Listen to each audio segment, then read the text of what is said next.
Namaste India and welcome to IndSamachar. Today we are in Agra in UP. In our special program, the Uprising UP, we will time travel with you to know the once thriving region in culture, art and literature that eventually tanked to the lowest in literacy rate, highest in crime rate, lost its value and richness. But today UP is back on the threshold of progress. The cliches about UP were true. Lawlessness, dacoity, communalism, caste killings, gender-based brutality, feudal agrarian exploitation, unemployment and underemployment. Till about the beginning of 2020, a good part of its poor led a subhuman life as migrant laborers in urban India. Incidents of onslaught from native Maharashtrians, the exploitation of its laborers in West Asia, their literacy and poverty are everyday realities.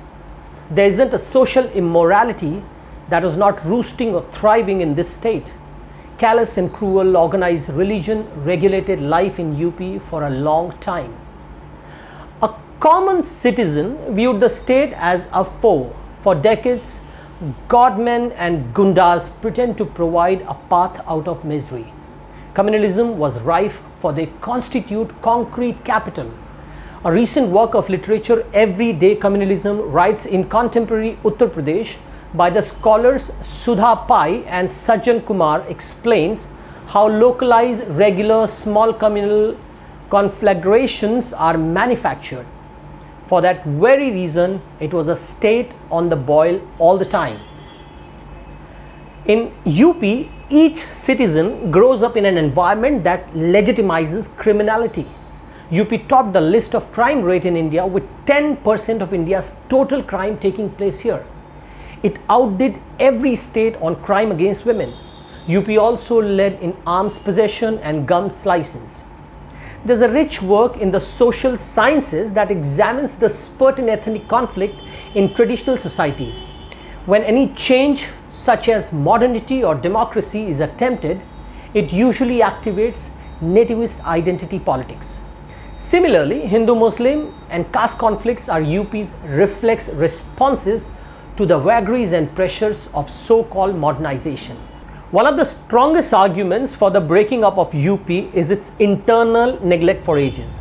Over the last 30 years or more, Purvanchal, which is East UP, Bundelkhand and Awadh, which is Central UP, and Paschim Pradesh, which is West UP, have been fighting for resources and separation from UP's power centers. Uttarakhand split from UP and there's no doubt that it has progressed since.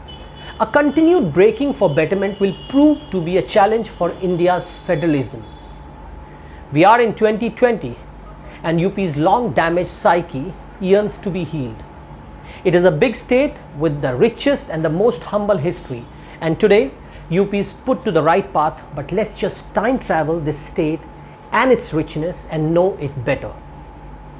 The history of Uttar Pradesh can be divided into 5 periods: prehistory and mythology, that is up to 600 BCE; the Buddhist Hindu period, that is 600 BCE to 1200 CE; the Muslim period, which is the beginning of the slavery period, 1200 to 1775, and the continued slavery period, the British period, which is 1775 to 1947, and the last one, the post-independence era, which started from 1947 to the present day.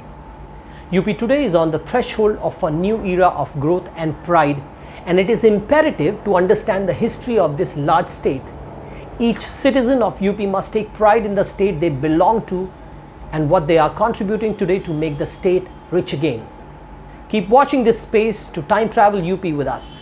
We'll see you in another episode. Thank you very much and take good care of yourself.